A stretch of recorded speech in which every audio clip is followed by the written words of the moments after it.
তোমরা কোনোদিনও মা বাবার মনেতে কষ্ট দিও না। ওরে পৃথিবীতে মায়ের মতো আপন কেউ হবে না, পৃথিবীতে বাবার মতো আপন কেউ হবে না। তোমরা কোনোদিনও মা বাবার দিলেতে কষ্ট দিও না। যুবক বন্ধুরা, আজকে এই মাহফিলকে জড়িয়া করে আপনারা তাকায়া দেখেন কতগুলা দোকানপাট নিয়ে বসেছে, কতগুলা ভাই দোকান খুলে বসেছে, ব্যবসা বাণিজ্য করতেছে।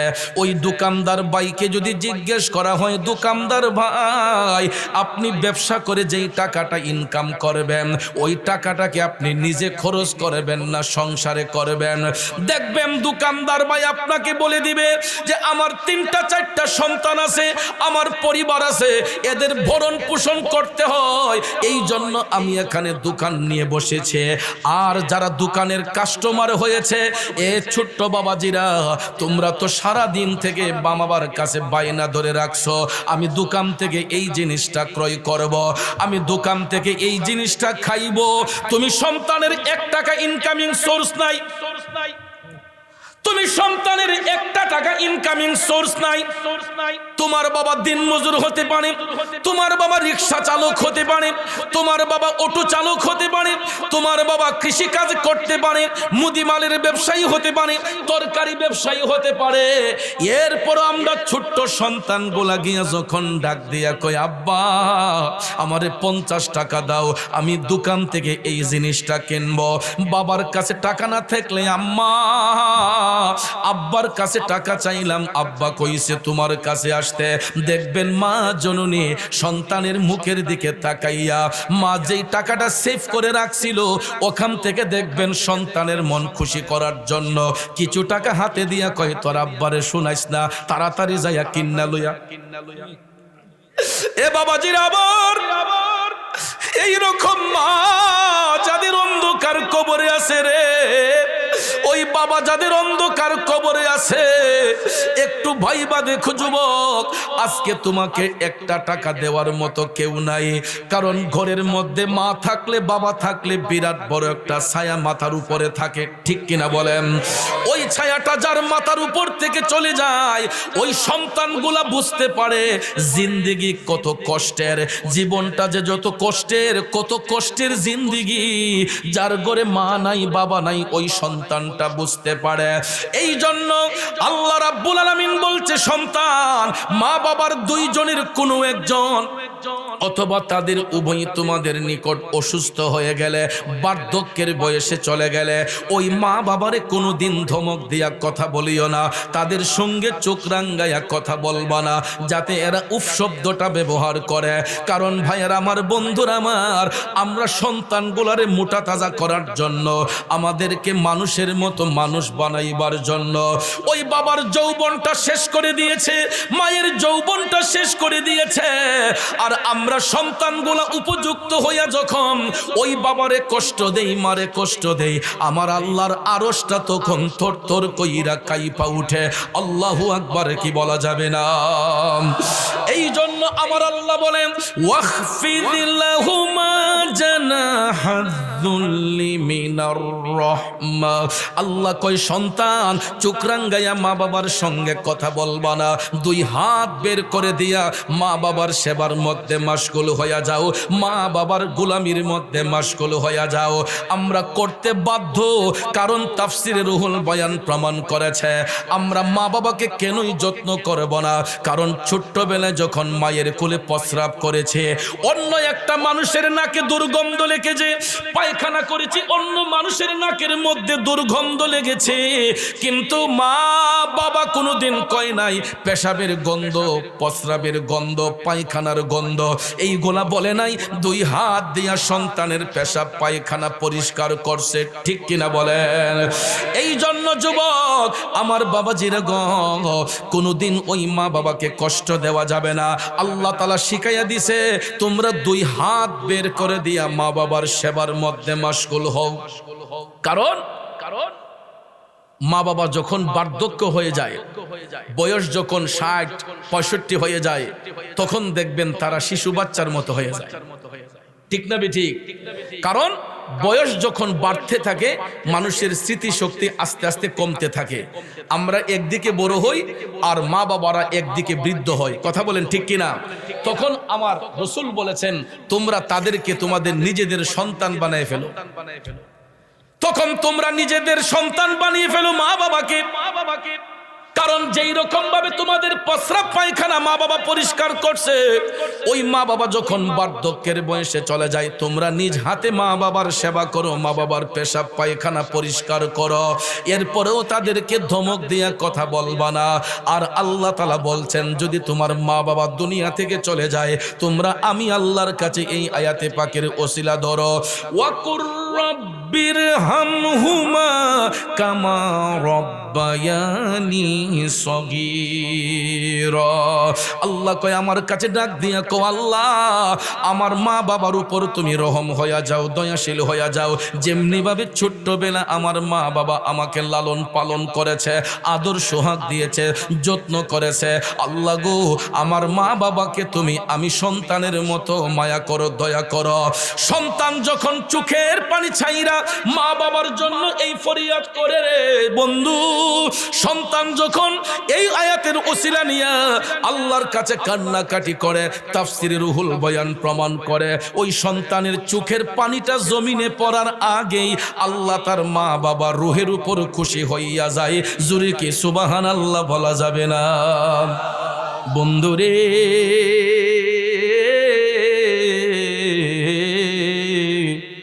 হাদিস শরীফের মধ্যে আমার নবী কামলিওয়ালা বলছেন, যেই সন্তান রাইখা মা বাবা অন্ধকার কবরে চলে যায়, ওই সন্তান যদি মা বাবার জন্য চোখের পানি ছাইরা কান্দে, ওই সন্তান যদি মা বাবার জন্য চোখের পানি ছাইরা কান্দে, ওই পানিটার অবস্থা সম্পর্কে আমার রাসূল বলেছেন, এ সন্তান শুনো রে, আমার নবী বলছে, সন্তান যদি তার মৃত মা বাবার জন্য মাগফিরাত কামনা করে যদি চোখের পানি ছাইরা দেয়, ওই চোখের পানিগুলা এক ধরনের মাছি আছে বাজান, ওই মাছির মাধ্যমে মাছির নাকের মুখে নিয়া, মাছির মুখে ওই পানিগুলা নিয়া মা বাবার কবরের ভিতর নিয়া ছিটাইয়া দেয়। আর মা বাবার কবরের মধ্যে সন্তানের চোখের পানিটা যখন পইরা যায় গো, আমার আল্লাহ কয়, আমি আর বরদাস্ত করতে পারি না।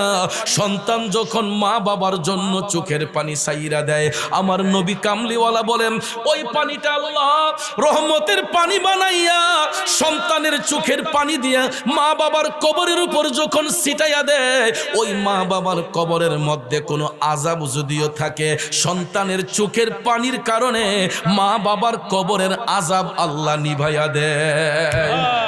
তাইলে বলুন, মা বাবার সঙ্গে সদ্ব্যবহার করা দরকার আছে না নাই? যুবক বন্ধুরা, আমার বাবাজিরা, আল্লাহ রাব্বুল আলামিন কোরআন শরীফের মধ্যে বারবার করে সন্তানদেরকে তাকিদ করেছেন যে তোমরা পিতামাতার খেদমত করো।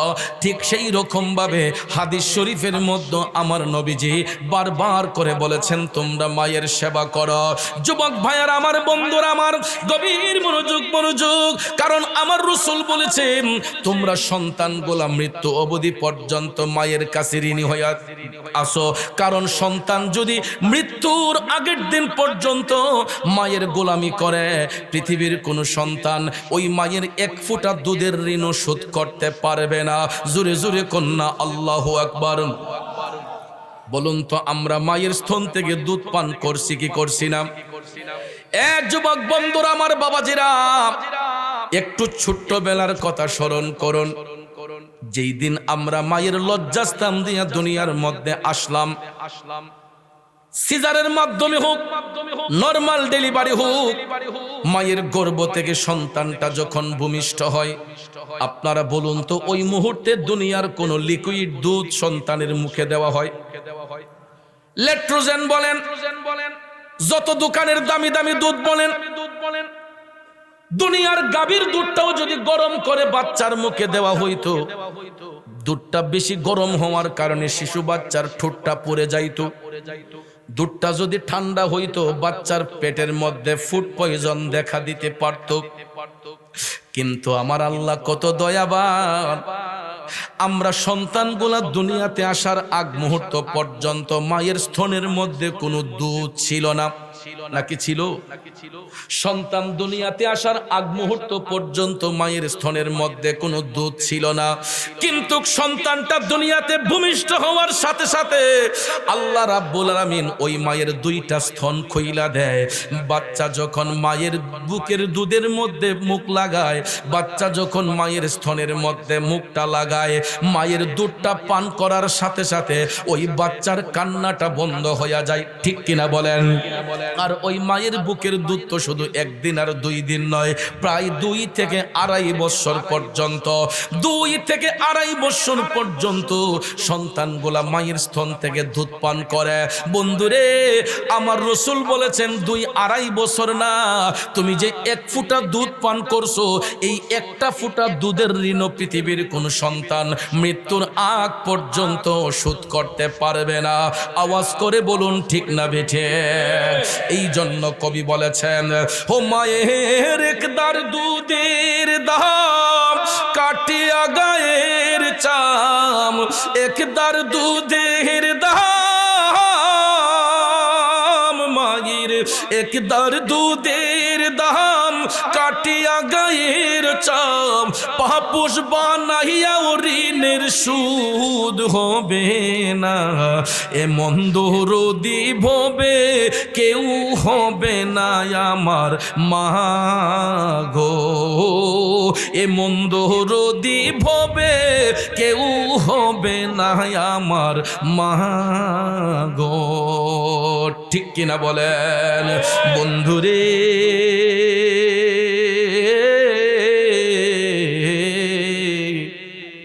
দেখবেন ছোট্টবেলায় আমরা যখন দুষ্টামি করেছি, খেলাধুলা করতে যাইয়া 2 বন্ধু ঝগড়া বেঁধেছি, পাশের বাড়ির একটা ছেলেরে মারছি, বাড়ির মধ্যে বিচার আসছে, মা দুঃখিনী দেখবেন পাগলের মতো হয়ে গেছে। বাচ্চার বাবা যাতে না শুনে, দেখবেন ওই মাটা যাইয়া যেই বাড়ির ছেলেটারে মারছে, যেই বাড়ির ছেলের সাথে ঝগড়া করছে, ওই বাড়িতে যাইয়া দেখবেন ওই বাচ্চাটারে জড়াইয়া দইরা সুন্দর করে আদর সোহাগ ভালোবাসা দিয়ে কয়, আমার ফুতের বিচার আমি করবো। এর আব্বারে কিন্তু শোনাইও না, ফুতের বাপরে শোনাইও না। মা আমার আপনার কতগুলা যন্ত্রণা সহ্য করেছে। আমরা যে ছোট্টবেলায় মায়ের স্তন থেকে দুধ পান করেছি, ওই মুহূর্তে আমরা মারে কত কষ্ট দিছি রে ভাই, কত দিকে দুষ্টামি করে চলে গেছি। মা দেখবেন পাগলের মতো যাইয়া খুইজা বাচ্চাটারে আনছে। আপনারা লক্ষ্য করে দেখবেন, এই দুধের বাচ্চাগুলা যদি একটা মুহূর্ত মায়ের চোখের আড়াল হয়, মাটা দেখবেন সারাটা ঘর তছনছ করে ফেলে। আমার ফুট গেছে কই, আমার জাদু গেছে কই, কথা কোন ঠিক না বেঠে? মাটা পাগলের মতো হইয়া যায়। এ যুবক, ওই মারে আমরা ছোট্টবেলায় কত কষ্ট দিয়েছি, কত যন্ত্রণা দিয়েছি। আমার নবী বলছেন, তোমরা যে ছোট্টবেলায় মাকে কষ্ট দিয়েছ, মার স্তন থেকে দুধ পান করেছ, মৃত্যুর আগ পর্যন্ত ওই সন্তান যদি তার মার গোলামি করে, একটা ফুটা দুধের ঋণ শোধ করা যাবে না। আর ভাইয়ের আমার, যেই সন্তানের উপর মা বাবা খুশি রে, ওই সন্তানটা আল্লাহর ওলি হইয়া যায়। আর যেই সন্তানের উপর মা বাবা নারাজ, সে আল্লাহর অভিশপ্ত হইয়া যায়, আল্লাহর কাছ থেকে লানত প্রাপ্ত হইয়া যায়। তাইলে বলুন, পিতামাতার সঙ্গে ভালো আচরণ করা দরকার আছে না নাই? জোরে বলেন, আছে না নাই? এ বন্ধুরা আমার, বাবাজিরা রে, মায়ের সেবা কইরা আল্লাহর ওলি হয়েছিলেন হযরতে শেখ ফরিদ রহমাতুল্লাহ আলাইহি। আল্লাহর ওলি শেখ ফরিদের জীবনীটা পড়ে দেখবেন, তিনি খুব সাদামাটা একটা জীবন কাটাইতেন। শেখ ফরিদ খুব সাদামাটা জীবন কাটাইতেন, মার সেবা করতেন, সাদামাটা জীবন কাটাইতেন। কোনদিন কারো কাছে ঋণের মুখাপেক্ষী হইতেন না। এমন মানুষ দুনিয়াতে আছে না নাই?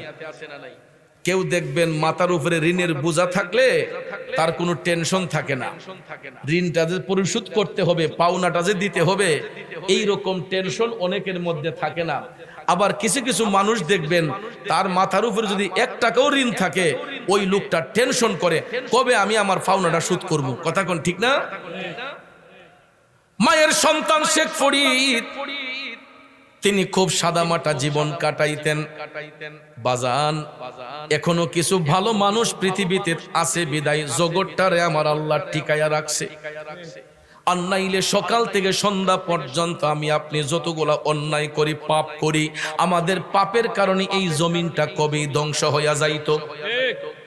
আমি আপনি যেই জুলুম, নির্যাতন, অন্যায়, অত্যাচার করি, কবেই জমিনটা ধ্বংস হইয়া যাইতো।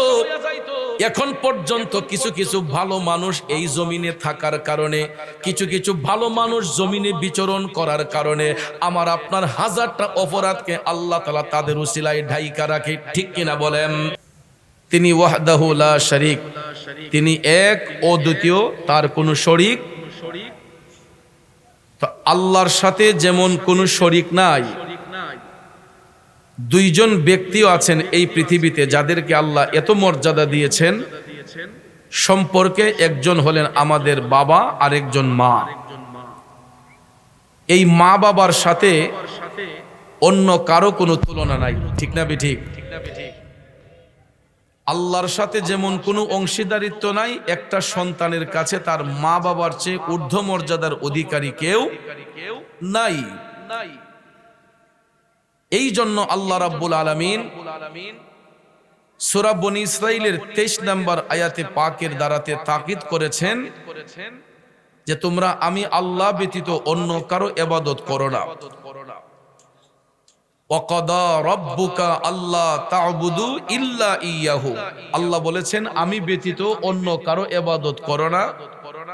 সাথে সাথে আল্লাহ বলেছেন ওয়াবিল ওয়ালিদাইনি ইহসানা, পিতা এবং মাতার সহিত উত্তম আচরণ করো, ভালো ব্যবহার করো। সুবহানাল্লাহ বলেন।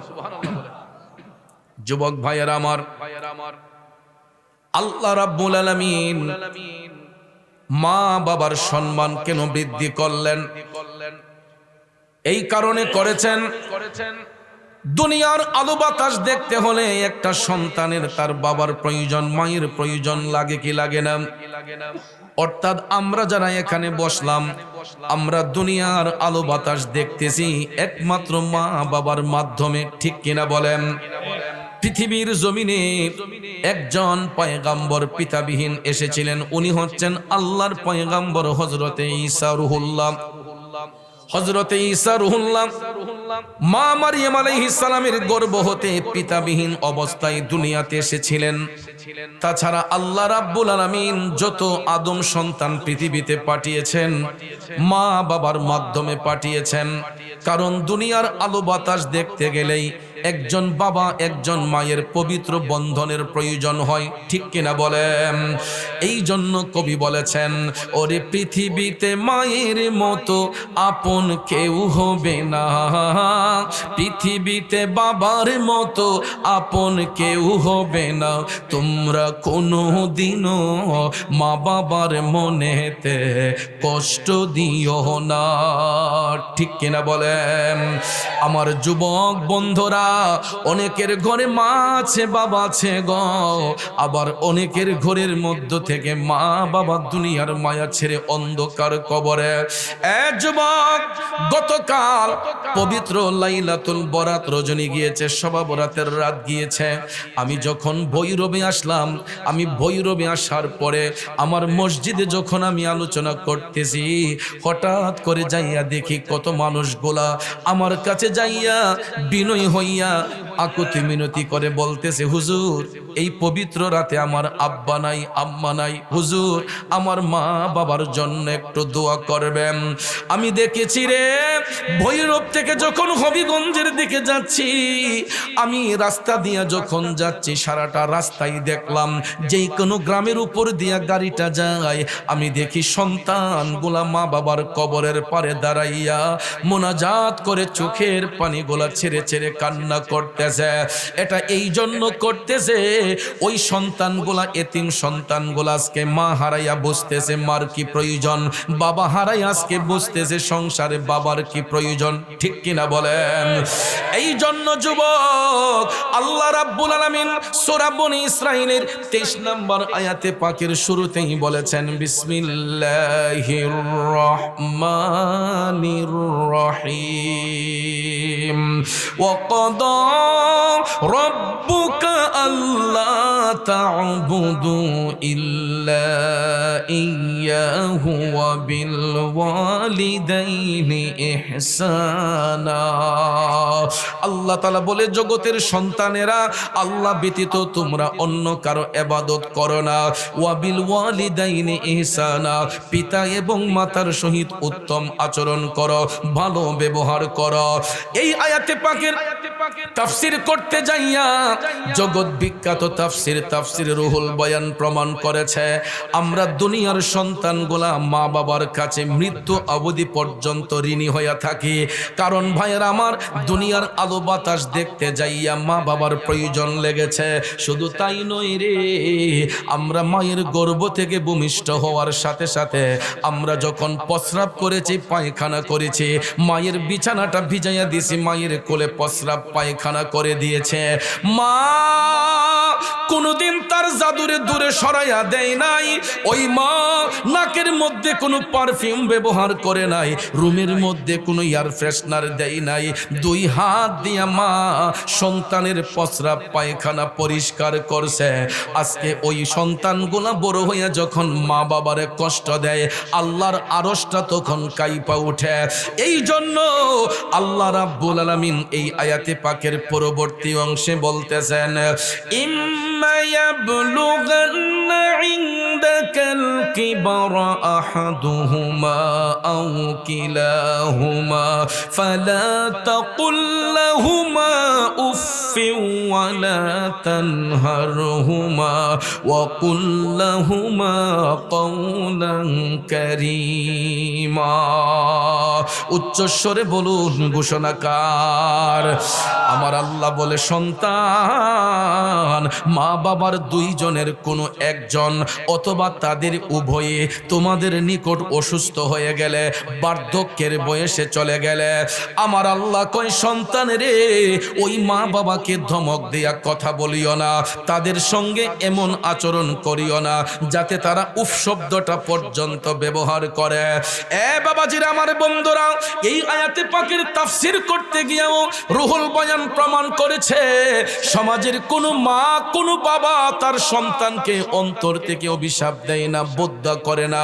কিন্তু আমরা সন্তানগুলা মা বাবার দিলের মধ্যে যেই আঘাত দেই, কষ্ট দেই, এই কষ্টটা যখন আল্লাহর আরশে যায়, আমার আল্লাহর আরশটা তখন থরথর কইরা কাইপা ওঠে। জোরে জোরে কন্যা আল্লাহু আকবার। এই জন্য কবি বলেছেন তোমরা কোনোদিনও মা বাবার দিলেতে আঘাত দিও না, তোমরা কোনোদিনও মা বাবার মনেতে কষ্ট দিও না। ওরে পৃথিবীতে মায়ের মতো আপন কেউ হবে না, পৃথিবীতে বাবার মতো আপন কেউ হবে না। তোমরা কোনোদিনও মা বাবার দিলেতে কষ্ট দিও না। যুবক বন্ধুরা, আজকে এই মাহফিলকে জড়িয়ে করে আপনারা তাকায়া দেখেন কতগুলা দোকানপাট নিয়ে বসেছে, কতগুলা ভাই দোকান খুলে বসেছে, ব্যবসা বাণিজ্য করতেছে।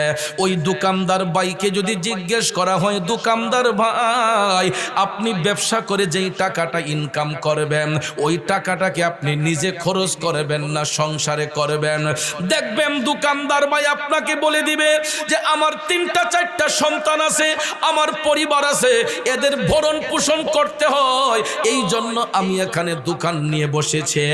আর যারা দোকানের কাস্টমার হয়েছে, এ ছোট্ট বাবাজিরা, তোমরা তো সারা দিন থেকে বাবার কাছে বায়না ধরে রাখছো আমি দোকান থেকে এই জিনিসটা ক্রয় করব, আমি দোকান থেকে এই জিনিসটা খাইব।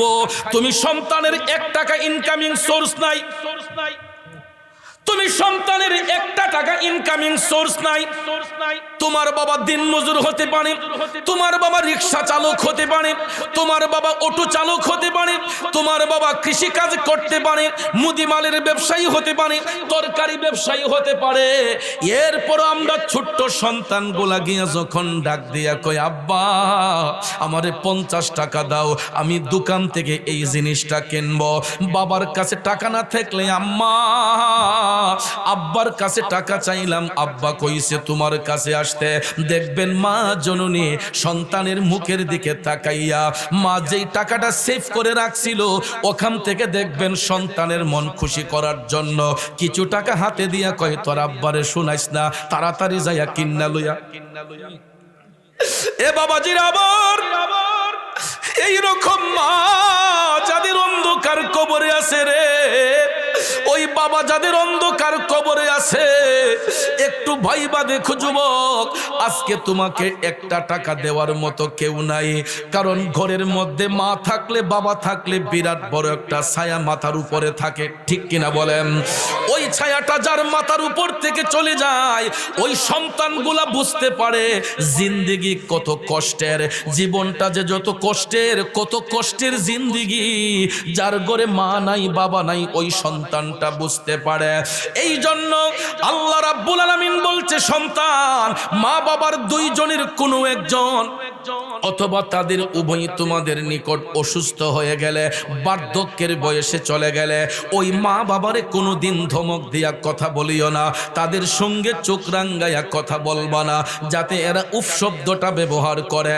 কারণ ভাইয়ের আমার, বন্ধুরা আমার, আমরা সন্তানগুলারে মোটা তাজা করার জন্য, আমাদেরকে মানুষের মতো মানুষ বানাইবার জন্য ওই বাবার যৌবনটা শেষ করে দিয়েছে, মায়ের যৌবনটা শেষ করে দিয়েছে।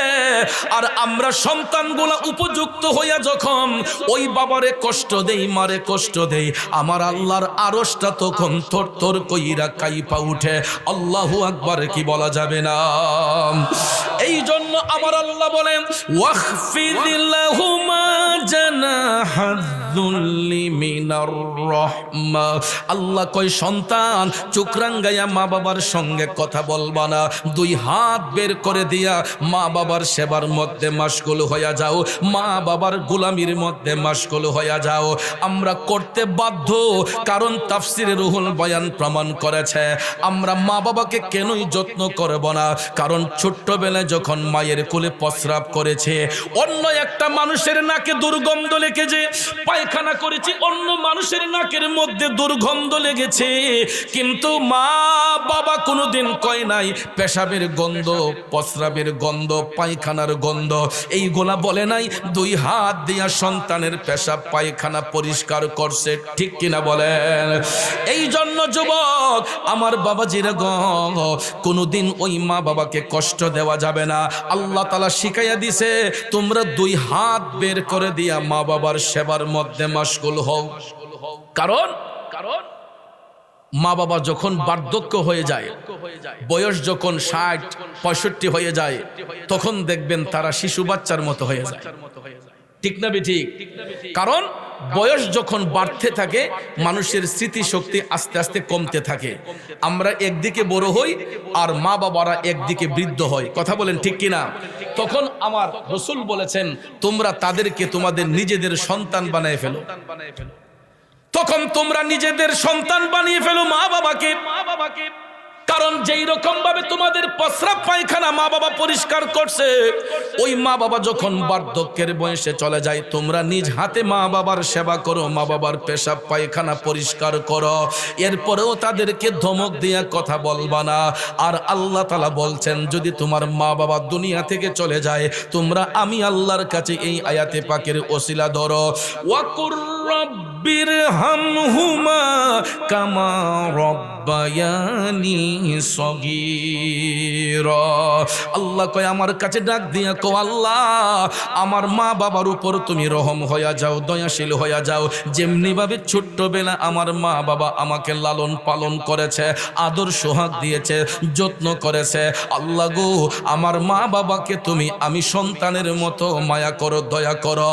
সন্তান যখন চোখের পানি ছাইরা মা বাবার জন্য এই ফরিয়াদ করে রে বন্ধু, সন্তান যখন এই আয়াতের ওসিলা নিয়ে আল্লাহর কাছে কান্নাকাটি করে, তাফসিরে রুহুল বয়ান প্রমাণ করে ওই সন্তানের চোখের পানিটা জমিনে পড়ার আগেই আল্লাহ তার মা বাবা রুহের উপর খুশি হইয়া যায়। জোরে কি সুবহানাল্লাহ বলা যাবে না? বন্ধুরে,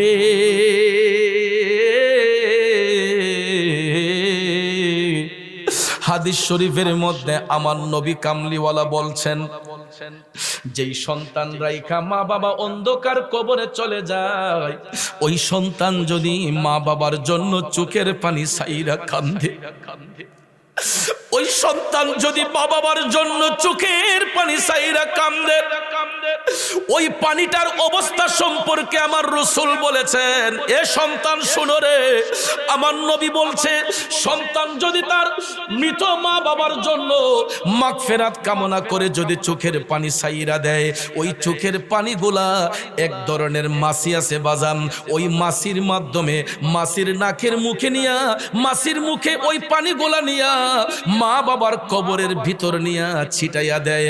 আর মা বাবার কবরের মধ্যে সন্তানের চোখের পানিটা যখন পইরা যায় গো, আমার আল্লাহ কয় আমি আর বরদাস্ত করতে পারি না। সন্তান যখন মা বাবার জন্য চোখের পানি ছাইরা দেয়, আমার নবী কামলিওয়ালা বলেন, ওই পানিটা আল্লাহ রহমতের পানি বানাইয়া সন্তানের চোখের পানি দিয়া মা বাবার কবরের উপর যখন ছিটাইয়া দেয়, ওই মা বাবার কবরের মধ্যে কোনো আযাব যদিও থাকে, সন্তানের চোখের পানির কারণে মা বাবার কবরের আযাব আল্লাহ নিভাইয়া দেয়। তাইলে বলুন, মা বাবার সঙ্গে সদ্ব্যবহার করা দরকার আছে না নাই? যুবক বন্ধুরা, আমার বাবাজিরা, আল্লাহ রাব্বুল আলামিন কোরআন শরীফের মধ্যে বারবার করে সন্তানদেরকে তাকিদ করেছেন যে তোমরা পিতামাতার খেদমত করো। ঠিক সেই রকম ভাবে হাদিস শরীফের মধ্যে আমার নবীজি বারবার করে বলেছেন তোমরা মায়ের সেবা করো। যুবক ভাইয়ার, আমার বন্ধুরা, আমার গভীর মনোযোগ, কারণ আমার রাসূল বলেছে তোমরা সন্তানগুলা মৃত্যু অবধি পর্যন্ত মায়ের কাছে ঋণী হইয়া আসো। কারণ সন্তান যদি মৃত্যুর আগের দিন পর্যন্ত মায়ের গোলামি করে, পৃথিবীর কোন সন্তান ওই মায়ের এক ফোঁটা দুধের ঋণ শোধ করতে পারবে না। জোরে জোরে কন্যা আল্লাহু আকবার। বলুন তো, আমরা মায়ের স্তন থেকে দুধ পান করছি কি করছি না? এক যুবক বন্ধুরা, আমার বাবাজিরা, একটু ছোট্ট বেলার কথা স্মরণ করুন। যেই দিন আমরা মায়ের লজ্জাস্থান দিয়ে দুনিয়ার মধ্যে আসলাম, সিজারের মাধ্যমে হোক, নরমাল ডেলিভারি হোক, মায়ের গর্ভ থেকে সন্তানটা যখন ভূমিষ্ঠ হয়, আপনারা বলুন তো, ওই মুহূর্তে দুনিয়ার কোন লিকুইড দুধ সন্তানের মুখে দেওয়া হয়? ল্যাকটোজেন বলেন, যত দোকানের দামি দামি দুধ বলেন, দুনিয়ার গাভীর দুধটাও যদি গরম করে বাচ্চার মুখে দেওয়া হইতো, দুধটা বেশি গরম হওয়ার কারণে শিশু বাচ্চার ঠোঁটটা পড়ে যাইতো। দুধটা যদি ঠান্ডা হইতো, বাচ্চার পেটের মধ্যে ফুড পয়জন দেখা দিতে পারত। কিন্তু আমার আল্লাহ কত দয়াবান, আমরা সন্তানগুলা দুনিয়াতে আসার আগ মুহূর্ত পর্যন্ত মায়ের স্তনের মধ্যে কোনো দুধ ছিল না, নাকি ছিল? সন্তান দুনিয়াতে আসার আগ মুহূর্ত পর্যন্ত মায়ের স্তনের মধ্যে কোনো দুধ ছিল না। কিন্তু সন্তানটা দুনিয়াতে ভূমিষ্ঠ হওয়ার সাথে সাথে আল্লাহ রাব্বুল আলামিন ওই মায়ের দুইটা স্তন খুইলা দেয়। বাচ্চা যখন মায়ের বুকের দুধের মধ্যে মুখ লাগায়, বাচ্চা যখন মায়ের স্তনের মধ্যে মুখটা লাগায়, মায়ের দুধটা পান করার সাথে সাথে ওই বাচ্চার কান্নাটা বন্ধ হয়ে যায়। ঠিক কিনা বলেন? আর ওই মায়ের বুকের দুধ তো শুধু একদিন আর 2 দিন নয়, প্রায় 2 থেকে আড়াই বছর পর্যন্ত, 2 থেকে আড়াই বছর পর্যন্ত সন্তানগুলা মায়ের স্তন থেকে দুধ পান করে। বন্ধুরে, আমার রাসূল বলেছেন 2-2.5 বছর না, তুমি যে 1 ফোঁটা দুধ পান করছো, এই একটা ফোঁটা দুধের ঋণ পৃথিবীর কোন সন্তান মৃত্যুর আগ পর্যন্ত শোধ করতে পারবে না। আওয়াজ করে বলুন ঠিক না বেঠে? এই জন্য কবি বলেছেন, ও মায়ের একদার দুধের দাম কাটিয়া গায়ের চাম, একদার দুধের দাম মায়ের, একদার দুধের দাম কাটিয়া গায়ের চাম পাপুষ বানাইয়া ঋণের সুদ হবে না এমন দরদি ভবে কেউ হবে না আমার মা গো এমন দরদি ভবে কেউ হবে না আমার মা গো ঠিক কিনা বলেন বন্ধুরে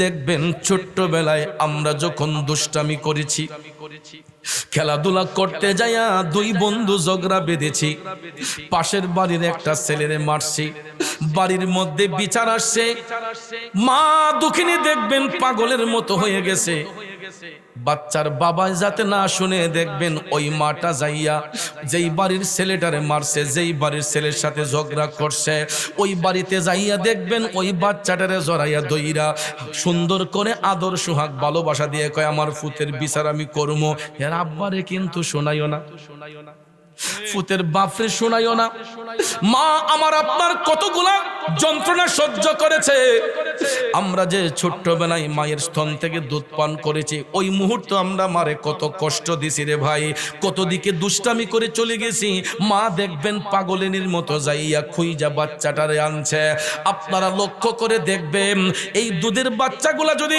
একটা মুহূর্ত মায়ের চোখের আড়াল হয় মাটা দেখবেন সারাটা ঘর তছনছ করে ফেলে আমার ফুট গেছে কই আমার জাদু গেছে কই কথা কোন ঠিক না বেঠে মাটা পাগলের মতো হইয়া যায় এ যুবক ওই মারে আমরা ছোট্টবেলায় কত কষ্ট দিয়েছি কত যন্ত্রণা দিয়েছি আমার নবী বলছেন তোমরা যে ছোট্টবেলায় মাকে কষ্ট দিয়েছ মার স্তন থেকে দুধ পান করেছ মৃত্যুর আগ পর্যন্ত ওই সন্তান যদি তার মার গোলামি করে একটা ফুটা দুধের ঋণ শোধ করা যাবে না আর ভাইয়েরা আমার যেই সন্তানের উপর মা বাবা খুশি রে ওই সন্তানটা আল্লাহর ওলি হইয়া যায় আর যেই সন্তানের উপর মা বাবা নারাজ সে আল্লাহর অভিশপ্ত হইয়া যায় আল্লাহর কাছ থেকে লানত প্রাপ্ত হইয়া যায় তাইলে বলুন পিতামাতার সঙ্গে ভালো আচরণ করা দরকার আছে না নাই জোরে বলেন আছে না নাই এ বন্ধুরা আমার বাবাজিরা রে মায়ের সেবা কইরা আল্লাহর ওলি হয়েছিলেন হযরতে শেখ ফরিদ রহমাতুল্লাহ আলাইহি আল্লাহর ওলি শেখ ফরিদের জীবনীটা পড়ে দেখবেন তিনি খুব সাদামাটা একটা জীবন কাটাইতেন শেখ ফরিদ খুব সাদামাটা জীবন কাটাইতেন মার সেবা করতেন সাদামাটা জীবন কাটাইতেন কোনদিন কারো কাছে ঋণের মুখাপেক্ষী হইতেন না এমন মানুষ দুনিয়াতে আছে না নাই কেউ দেখবেন মাথার উপরে ঋণের বোঝা থাকলে তার কোনো টেনশন থাকে না ঋণটা যে পরিশোধ করতে হবে পাওনাটা যে দিতে হবে এই রকম টেনশন অনেকের মধ্যে থাকে না আবার কিছু কিছু মানুষ দেখবেন তার মাথার উপরে যদি 1 টাকাও ঋণ থাকে ওই লোকটা টেনশন করে কবে আমি আমার পাওনাটা শোধ করব কথা কোন ঠিক না মায়ের সন্তান শেখ ফরিদ তিনি খুব সাদামাটা জীবন কাটাইতেন বাজান এখনো কিছু ভালো মানুষ পৃথিবীতে আছে বিদায় জগৎটারে আমার আল্লাহ টিকায়া রাখছে আর নাইলে সকাল থেকে সন্ধ্যা পর্যন্ত আমি আপনি যতগুলা অন্যায় করি পাপ করি আমাদের পাপের কারণে এই জমিনটা কবেই ধ্বংস হইয়া যাইতো আমি আপনি যেই জুলুম নির্যাতন অন্যায় অত্যাচার করি কবেই জমিনটা ধ্বংস হইয়া যাইতো এখন পর্যন্ত কিছু কিছু ভালো মানুষ এই জমিনে থাকার কারণে কিছু কিছু ভালো মানুষ জমিনে বিচরণ করার কারণে আমার আপনার হাজারটা অপরাধকে আল্লাহ তাআলা তাদের উসিলায় ঢাইকা রাখে ঠিক কিনা বলেন এই জন্য যুবক আল্লাহর ওলি শেখ ফরিদ খুব সাদামাটা জীবন তিনি কাটাইতেন কোনোদিন কারো নিকট তিনি ঋণের মুখাপেক্ষী হতেন না প্রতিদিন তিনি ব্যবসা করতেন ব্যবসা কইরা বাড়িতে যখন আসতেন শোবার ঘরে যাইয়া শেখ ফরিদ চিন্তা করতেন দেখি তো সারাটা দিন যে ব্যবসা করলাম আমার কাছে কারো কোনো টাকা পয়সা পাওনা আছে নি অনেকক্ষণ চিন্তা ভাবনা কইরা শেখ ফরিদ ভাইবা দেখে না জানা মতো কারো কাছে কোনো টাকা পয়সা পয়সা পাওনা নাই, ঋণ লেনদেন নাই। প্রতিদিন তিনি এই রকম ভাবে ব্যবসা বাণিজ্য কইরা সুমার ঘরে আইসা চিন্তা করতেন আমার কাছে কোনো টাকা পয়সা কারো পাওনা আছে কিনা। তিনি ভাইবা দেখতেন জানা মতো কারো কোনো লেনদেন নাই, পাওনা দাওনা নাই। ভাবতে ভাবতে ভাবতে হঠাৎ একদিন আল্লাহর ওলি শেখ ফরিদ তিনি ভাইবা একটা ঋণ খুঁজে পাইলেন যে আমি তো ছোট্টবেলায় আমার মায়ের স্তন থেকে দুধ পান করেছি। কি পান করেছি? এলাপাঙ্গের যুবকরা শোনো রে বন্ধু, শেখ ফরিদ প্রতিদিন খুঁজতে খুঁজতে একটা দুধের ঋণ খুঁজে বার করছে যে আমি তো ছোট্টবেলায় আমার মার স্তন থেকে দুধ পান করেছি, আমি তো আমার মায়ের কাছে ঋণী হয়ে আছি, মার কাছ থেকে এই ঋণের দাবিটা পরিশোধ করতে হবে। আমি মার কাছে দুধ খাইছি, এই দুধের ঋণ আমাকে পরিশোধ করতে হবে। এটা কি জীবনে সম্ভব? কথা কোন সম্ভব? সব ঋণ পরিশোধ করতে পারলেও মায়ের বুকের দুধের ঋণ পৃথিবীর কোনো সন্তান কোনো টাকা পয়সা সম্পদ দিয়া শোধ করতে পারবে না। যুবকরা আমার, ও বাবাজিরা আমার, গভীর মনোযোগ। শেখ ফরিদ সারাটা রাত বিছানার মধ্যে পাখির মতো ছটফট ছটফট করলেন। সারাটা রাত শেখ ফরিদ পাখির মতো ছটফট করলেন। কখন সকাল হবে তিনি মায়ের কাছে আইসা দুধের ঋণ মুক্ত নিবেন, কখন তিনি মায়ের কাছে আসবেন, মার কাছে দুধের ঋণের শোধ পরিশোধ করার আবদার করবেন। এই রকম ভাবে শেখ ফরিদ বিছানাটার মধ্যে ছটফট ছটফট করতেছেন। করতে করতে দেখা যায় রাত চলে গেছে। হঠাৎ করে দেখা যায় মসজিদের মাইকের মধ্যে এলান শোনা যায়, আসসালাতু খায়রুম মিনান নাওম। আল্লাহু আকবার। আপনারা বলেন এই আওয়াজটা শুনলে কোনো মানুষ কি আর বিছানায় পিঠ রাখতে পারে? সাত রাতের জাগনা থাকলেও যারা মুমিন মুত্তাকি পরহেজগার লোক হয় তাদের কানে যখন আসে আসসালাতু খায়রুম মিনান নাওম, ঘুম থেকে নামাজ ভালো, তখন আর কোনো মুমিন মুমিনা তারা বিছানার মধ্যে থাকে না। কথা কোন ঠিক কিনা? মসজিদের মাইকে এলান হলো আসসালাতু খায়রুম মিনান নাওম, ঘুম থেকে নামাজ ভালো।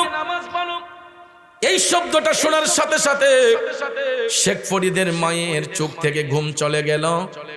মা দুঃখিনী জাগ্রত হইয়া তিনি ওযু বানাইলেন। ওযু বানাইয়া শেখ ফরিদের মা তিনি নামাজের জন্য প্রিপারেশন নিলেন। তিনি নামাজ পড়বেন। নামাজ পড়ার পরে শেখ ফরিদ তিনিও মসজিদের মধ্যে নামাজে গেলেন।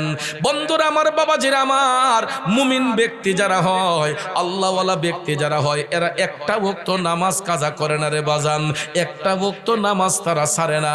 আল্লাহর ওলি যারা হয় তারা অন্তরের মধ্যে সব সময় আল্লাহর ভয় জাগ্রত করে থাকে। ঠিক না বিঠে? সব সময় তাদের অন্তরে আল্লাহর ভয় থাকে। এই জন্য আল্লাহর ওলি শেখ ফরিদও তিনি নামাজ পড়ার জন্য মসজিদে গেলেন। মা দুঃখিনী ঘুম থেকে ওইটা তিনি ওযু বানাইয়া ফজরের নামাজ পড়লেন।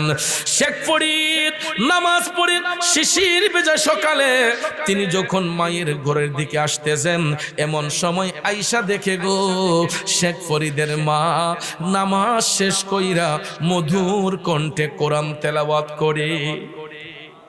কি তেলাওয়াত করে? কোরআন তেলাওয়াত করে। আর এখনের মারা তারা সারা রাত সিরিয়াল দেখা মোবাইল টিপা ফজরের নামাজ পড়বে দূরের কথা, ঘরের দরজা খুলতেই নারাজ। কথা বলে না?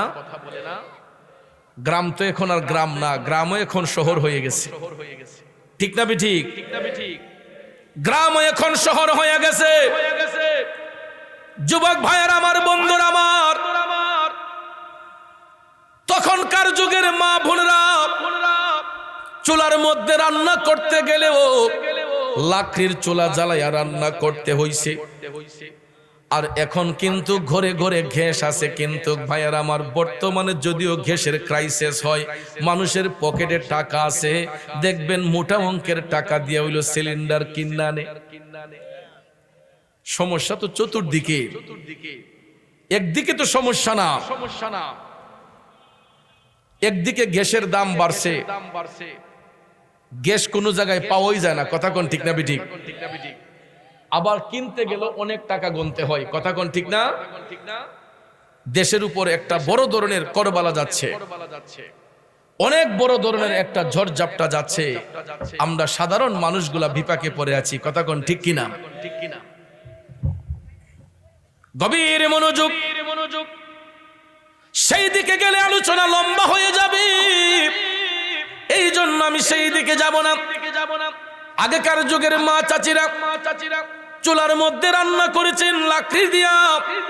বান্দরা আমার বাবাজিরা, তাদের নামাজ ঠিক ছিল, কোরআন তেলাওয়াত ঠিক ছিল, তাদের ঈমান আকীদা মজবুত ছিল। কিন্তু বর্তমান জামানায় আমাদের ঈমান আকীদা দুর্বল হচ্ছে, কিন্তু যুগ সামনের দিকে যাচ্ছে, ডেভেলপ হচ্ছে। অর্থনৈতিকভাবে আমরা জোরদার হলেও আমাদের ঈমান আকীদা আস্তে আস্তে বরবাদ হইয়া যাইতেছে। ঠিক কিনা বলেন বন্ধুরা? আমার বাবাজিরা, এখনকার সময়ে হাঁটি বাড়ি দিয়ে হাঁটলে পরে কোরআনের আওয়াজ শোনা যায় না, কিন্তু আগেকার সময়, আগেকার কথা কেন বলবো, আমরা যখন ছোট্ট ছিলাম, আমরা যখন এলাকার মধ্যে থাকতাম, গ্রামে থাকতাম, তখন আমরা দেখতাম সকালবেলা অনেক বাড়ির উঠানের মধ্যে বাপ চাচারা তারা চাটি বিছাইয়া ফজরের নামাজ পড়ে কোরআন তেলাওয়াত করছে, মা বোনরা ঘরের ভিতরে তারা কোরআন তেলাওয়াত করছে, নামাজ পড়ছে। ঠিক না বেঠে? তখনকার সময় খাবার দাবারও মজা ছিল, এত রোগ বেমারও ছিল না। কিন্তু বর্তমানে যুগ যদিও উন্নত হয়েছে, কিন্তু দেখবেন মানুষের শরীরের মধ্যে রোগ বেমার বেশি। আগেকার যুগের মা চাচিদের ঈমান আমল মজবুত ছিল, তাদের তাকওয়া মজবুত ছিল, এই জন্য তাদের হাতের খাবার গোলার মধ্যে বরকত ছিল। কিন্তু বর্তমান জামানার মধ্যে অনেক মাদের নামাজ নাই, পর্দা নাই, কোরআন পাকের তেলাওয়াত নাই। কথা বলেন ঠিক কিনা বন্ধুরা? আমার বাবাজিরা, কোনো এক সময় যখন মেয়ে চাইতে যাইতো, ছেলের জন্য যখন মেয়ে চাইতে যাইতো, আগে বরপক্ষরা গিয়ে বলতো, মেয়ে যখন দেখতে যাইতো প্রথমে জিজ্ঞেস করতো, মা আপনি কি কোরআন শরীফ পড়ছেন নি? ঠিক না ঠিক? কোরআন শরীফ পড়ছেন নি গো মা? তখন যদি কইতো পড়ছি, মা সূরা ফাতিহাটা একটু শুনান, সূরা ইখলাসটা শুনান। আগেকার যুগে বাপ চাচারা যখন ছেলের জন্য মেয়ে চাইতে গেছে, আগে এই জিনিসটা জিজ্ঞেসে, মা গো আপনি কোরআন শরীফ পড়তে পারেননি, একটু আলহামদু শরীফটা বলেন তো, সূরা ইখলাসটা বলেন তো। তখন ওই যুগের মেয়েরাও, মা বোনরাও তারা সুন্দর করে পয়রা শোনাই দিত। ঠিক না ঠিক? কিন্তু ভাইয়ার আমার, বর্তমান জামানায় আমরা টাকাওয়ালা হয়ে গেছি, সম্পদওয়ালা হয়ে গেছি, এই জন্য খালি রূপ সুন্দরী কদুরমা বিচারি। কথা বলেন ঠিক না ঠিক? গিয়া জিজ্ঞেস করে না যে, মাগো তোমার আরবি পড়ালেখা আসেনি, তুমি কোরআন শরীফটা পড়তে পারোনি, তুমি ভালো কইরা নামাজের নিয়তগুলা জানোনি, এইগুলা জিগায় না। আগে দেখে মেয়েটার ফিটনেসটি আসেনি, মেয়েটা লম্বা আসেনি, মেয়েটা স্মার্ট নি, চামড়াটা দোলানি, ইদিয়াকে বিচারে। কথা কোন ঠিক না ঠিক? ভাইয়ার আমার, বন্ধুর আমার, আপনি রূপ সুন্দর দিয়া কি করবেন যদি তার গুণ সুন্দর না হয়? এই জন্য রূপের পূজারী হইবেন না, গুণের পূজারী হইবেন। মুরব্বীরা গ্রামের ভাষায় বলে, জাতের মেয়ে কালো ভালো, নদীর জল গোলাও ভালো। ঠিক না বেঠিক? আপনি জাত দিয়া, বন্ধুরা আমার, এই আপনার রূপ দিয়া কি করবেন, চামড়া সুন্দর দিয়া কি করবেন যদি তার চরিত্র সুন্দর না হয়? এখনো যদি আমরা চরিত্রবান মেয়ে খুঁজতে যাই, দেখবেন একটা ভালো মেয়ে যদি ঘরের মধ্যে আনেন, ওই পেট থেকে যেই সন্তানগুলা ভূমিষ্ঠ হবে, এই সন্তানগুলো নেককার হবে। মেয়েটা যদি আমলি হয়, দেখবেন পরিবারটা সুন্দর হয়। মেয়েটা যদি বেআমলি হয়, মাটা যদি বেআমলি হয়, ওই ঘরের মধ্যে কোনোদিন রহমত আসবে না, ওই পেট থেকে কোনোদিন নেককার সন্তান আসবে না।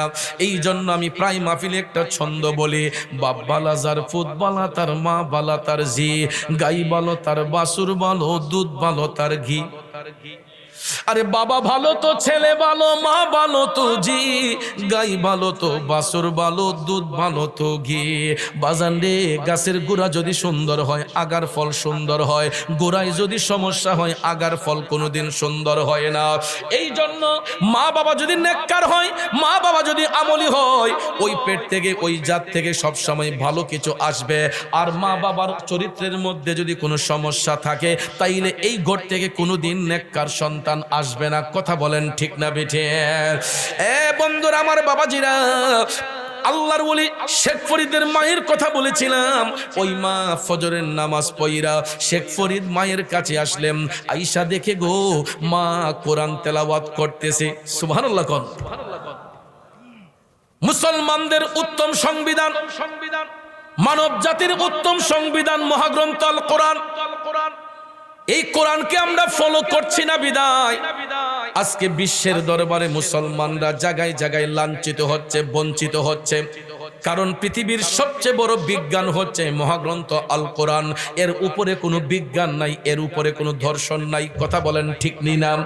বাজান আমার বন্ধুরা আমার, প্রত্যেকের বুক সেলফের মধ্যে তাকালে দেখা যায় শরৎচন্দ্রের বই আছে, ডেল কার্নেগির বই আছে, কত রাইটারের বই আছে।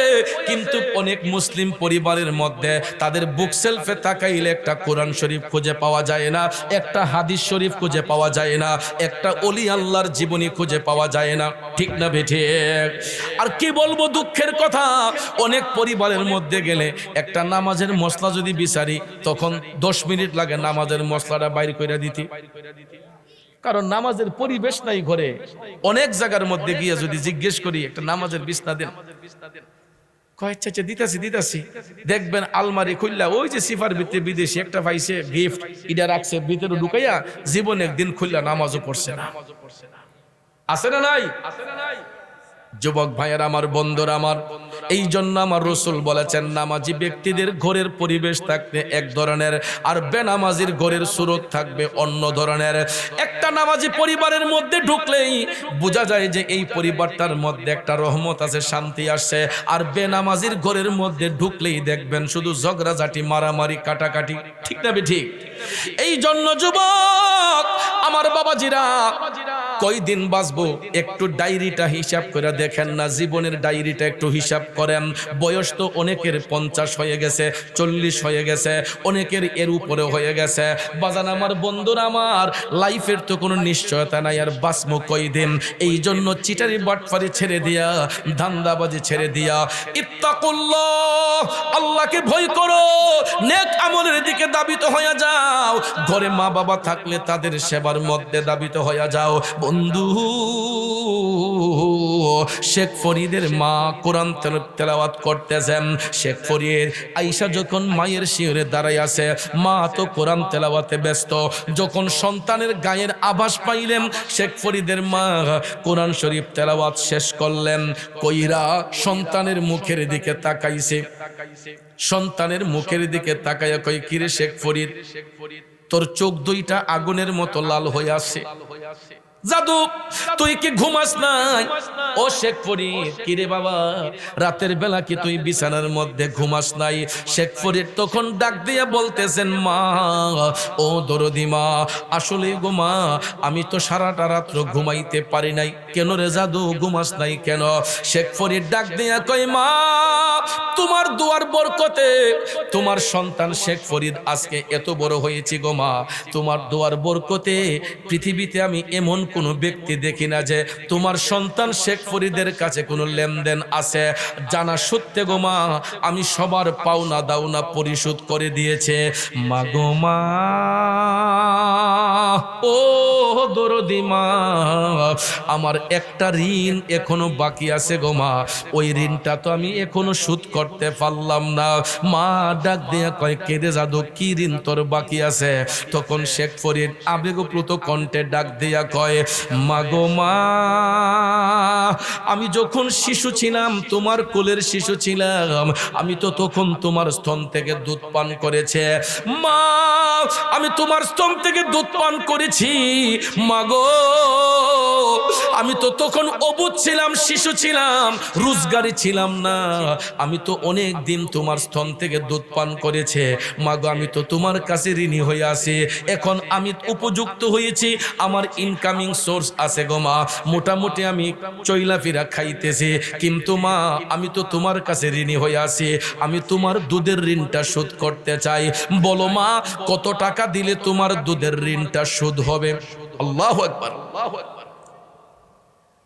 আপনারা বলেন তো, মা কি সন্তানের টাকার পাগল, সম্পদের পাগল? এ যুবক বন্ধুরা আমার, বাবাজিরা, শেখ ফরিদ যখন মারে এই কথা শোনাইলো, মা টপ টপ করে চোখের পানি সাইরা কান্না শুরু করে দিল। পুত্রে এটা কে শুনাইলে রে জাদু? শেখ ফরিদ কয় মা কথা বলো না কেন, বলো কত টাকা দিলে সুদ হবে? মা কাঁদতে কাঁদতে মায়ের বাক শক্তি বন্ধ হয়ে গেছে, সন্তানরে জবাব দিব কি, মার জবান দিয়া কোনো কথাই আসে না। শেখ ফরিদ তখন ডাক দিয়া কয় মা যদি টাকা না চাও আমি সম্পদ দিয়া হইল তোমার দুধের ঋণ শোধ করব। তখনও মা কথা বলে না। এরপরে শেখ ফরিদ কয় মা বুঝেছি টাকা পয়সা তুমি কিছুই চাচ্ছ না, আমি তোমার গোলামি করতেছি গো মা, তোমার গোলামি কইরা হইল আমি তোমার ঋণ শোধ করব। এরপরের দিন থেকে শেখ ফরিদ ব্যবসা বাণিজ্য যাই করেন তিনি সব সময় মায়ের সেবা করেন, সব সময় মায়ের যত্ন করা শুরু করলেন। করতে করতে দেখা যায় একদিন নয়, 2 দিন নয়, 1 বছর নয়, 2 বছর নয়, টানা 12টি বছর, এক যুগ। কয় বছর? 12টি বছর পার করলো। 12 বছর এক টানা শেখ ফরিদ মায়ের সেবা করলো। ও যুবক শুনো রে, তোমরা তো মারে 500 টাকা 5000 টাকা দিয়া পরের মাসে জারি মারো, এবারে তোমারে গত মাসে অত টাকা দিছি, পারতাম না। আসেনি? কত সন্তান দেখবেন বাবারে যদি 5000 টাকা দেয়, পরের মাসে বেটা যদি পুত্রে দেশ না কটা টাকা খরচের টাকা দিয়ে শেষ হয়ে গেছে, কয় কফিল বালানা বেতন পাইছি না। ঠিক না বেটি? ঘরের স্ত্রী যদি কয় নবীনগর বাজারে যে সুন্দর একটা শাড়ি দেখছি, 3000 টাকা হইলে শাড়িটা আনা যাইব, কয় কয় আব্বাকে তোমার দাঁড়ো, আম্মা তোমার দাঁড়ো, কয় না, লাগা করে বাবিতে 5000 টাকা লইয়া যাও, শাড়ির দাম 3000, কয় 5000 টাকা লইয়া যাও, তাড়াতাড়ি শাড়িটা আনো, দেখো আব্বা যাতে না শুনে, আম্মা যাতে না শুনে। ঠিক না বেটি? বাবার জন্য টাকা নাই, স্ত্রীর জন্য টাকার অভাব নাই। এরে পাগল, এ পাগল সন্তান, স্ত্রীকে স্ত্রীর মর্যাদা দেও। অসুবিধা তো নাই, তোমার স্ত্রীকে তো অন্য জনে দিবে না, তুমি তো দিবা ভাই। স্ত্রীকে স্ত্রীর মর্যাদা দাও, মা বাবারে মা বাবার মর্যাদা দাও। ঠিক না ঠিক? মা বাবার সেবা করো, স্ত্রীকে স্ত্রীর মর্যাদা প্রদান করো, অসুবিধা তো নাই। তোমার বাবা যদি তোমার কাছে টাকা চাই, তুমি ডাইরেক্টলি না করবা কেমনে? কারণ ওই বাবাটা তো তোমাকে মানুষ করতে যাইয়া দিনকে দিন বলে নাই, রাতকে রাত বলে নাই। বন্ধু একটা কষ্টের কথা শুনুন, আমি প্রায় সময় তো মাহফিল থেকে রাতের বেলা ফিরি, প্রতি রাত্রেই 12টা 1টা 2টা হয়। 1টা 2টার সময় যখন রাস্তা দিয়া যায়, অনেক দূর থেকে আমি লক্ষ্য করি কিছু কিছু টর্চ লাইট দেখা যায়, টর্চ লাইট টিপতাছে। যখন গাড়িটা যখন তাদের পাশে আসে, তখন দেখি কয়েকজন মানুষ জাল কান্দে লইয়া, এরা জাল কান্দে লইয়া এরা টর্চ লাইট টিপ্পা টিপ্পা তাদের গন্তব্যে যায়। জিজ্ঞেস করলাম ভাই এত রাতে কোথায় যান? কয় হুজুর মাছ ধরমু। কি ধরমু? এই যে মাঘ মাসে শীত, এই মাঘ মাসের শীতের মধ্যে আমরা ঠান্ডা পানিতে হাত দিলে আমরা শরীরে যারা মারে। ঠিক না ঠিক? কিন্তু আমার দেশের মধ্যে এখনো কিছু জেলে বাবা আছে যারা রাত 2টা 2:30টার সময় এই ঠান্ডা পানির মধ্যে নাইবা, ঠান্ডা পানির মধ্যে নাইমা ঘন্টার পর ঘন্টা পুকুরের মধ্যে সাঁতরায়া সাঁতরায়া মাছ শিকার করে। আছে না নাই? কিন্তু যাইয়া দেখেন ওই বাবাটা তার সন্তানটারে নরম বিছানার মধ্যে ঘুম পাড়ায় আসছে। ফুতেরে কষ্ট দিছে না, জাদুর সাথে ঠান্ডা না লাগে, বাচ্চার যাতে কষ্ট না হয়, বাচ্চাটারে কম্বলের নিচে ঘুম পাড়াইয়া এই মাঘ মাসে শীতের মধ্যে বাবাটা পুকুরের মধ্যে নাইমা গোসল, পুকুরের মধ্যে নাইমা সাঁতরাইয়া মাছ শিকার করছে। জিজ্ঞেস করলাম ভাই এই যে শীতের মধ্যে নাইমা আপনি মাছটা ধরেন, এই রাতের বেলায় মাছ ধইরা কয় টাকা পান? কয় হুজুর মিলে 1800 মিলে। বাঘের মাঝে 4 জন 5 জনে জনপ্রতি ভাগে 700-800 টাকা, কোনদিন 1000 টাকাও মিলে। তো চিন্তা করলাম যে এই 800 টাকা 1000 টাকা এই ব্যক্তিটা এত কষ্ট করে ইনকাম করলো, এরপরে তো একটা টাকা নিজের জন্য খরচ করে না, এই পুরাটা টাকা নিয়ে বাচ্চাদের জন্য ব্যবহার করে। কথা কোন ঠিক না বেঠিক? আর ওই সন্তানগুলা বাবার জন্য টাকা হয় না, মার জন্য টাকা হয় না। যুবক শুনো রে, আল্লাহর ওলি শেখ ফরিদ মায়ের ঋণ শোধ করার জন্য তিনি 1 দিন নয় 2 দিন নয়, একটানা 12টি বছর মার গোলামি করছে। কয় বছর? 12টা বছর শেখ ফরিদ মারে কান্দে লইয়া হাঁটলো, মার গোলামি করলো। 12টা বছর পরে কান্দের মধ্য থেকে মারে লামাইয়া শেখ ফরিদ ডাক দিয়া কয়, মাগো মা, ও দরদি মা, আমি 1 দিন নয় 2 দিন নয় 12টা বছর গো মা তোমারে কান্দে লইয়া হাঁটলাম, তুমি মায়ের সেবা করলাম, তোমার গোলামি করলাম। আম্মা গো, এখন বলো না তোমার দুধের ঋণ শোধ হইছে নে? 12 বছর পরে মা পুত্রের কথা হয়, মা ডাক দিয়া কই, ওরে পাগল ছেলে শেখ ফরিদ, আমি তো শুধু তোর আলামতিটা দেখতেছি। বাজান রে, তুই কি আমার নবীর হাদিস শরীফ পড়স নাই? আমার নবী কামলিওয়ালা তো হাদিস শরীফের মধ্যে বলেছেন, মৃত্যুর আগের দিন পর্যন্ত সন্তান যদি মায়ের গোলামি করে, ওই মায়ের একটা ফোঁটা দুধের ঋণ শোধ করা যায় না। কথাটা শুনতে না শুনতেই শেখ ফরিদ দাঁড়ানো ছিল, অজ্ঞান হয়ে গেছে। শেখ ফরিদ অজ্ঞান হয়ে গেল।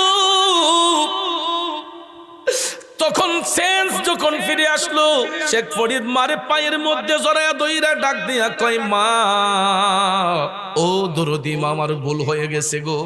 মা গো, আজকের পর থেকে আর কোনোদিন এই প্রশ্ন তোমারে করব না গো মা। মৃত্যু অবধি পর্যন্ত তুমি মায়ের গোলামি করলেও তো 1 ফোঁটা দুধের ঋণ আমি শোধ করতে পারবো না। তাইলে তো গো মা, আমি অনেক বড় ধরনের ভুল করে ফেলেছি। তখন শেখ ফরিদ 12 বছর গোলামি কইরা মার কাছ থেকে এই উত্তর পাইয়া মায়ের পায়ে জড়াইয়া দইরা কয়, আম্মা, আর কোনোদিন বলবো না, আর কোনোদিন এই দাবি তোমাকে করব না। বন্ধুরা আমার, বাবাজিরা, অথচ দেখেন আমরা সন্তানগুলা উপযুক্ত হইলে, 2টা 3টা সন্তান যখন উপযুক্ত হয়, তখন আমরা মা বাবারে অনেক বড় বোঝা মনে করি। তখন দেখবেন মা বাবারে নিয়ে টানাটানি শুরু হয়, ভাগাভাগি শুরু হয়। বড় মিয়া কয়, আমি খাওয়াইমু আব্বারে, মাইজুম মিয়া কয়, আমি খাওয়াইমু আম্মারে। আসেনি মিয়া?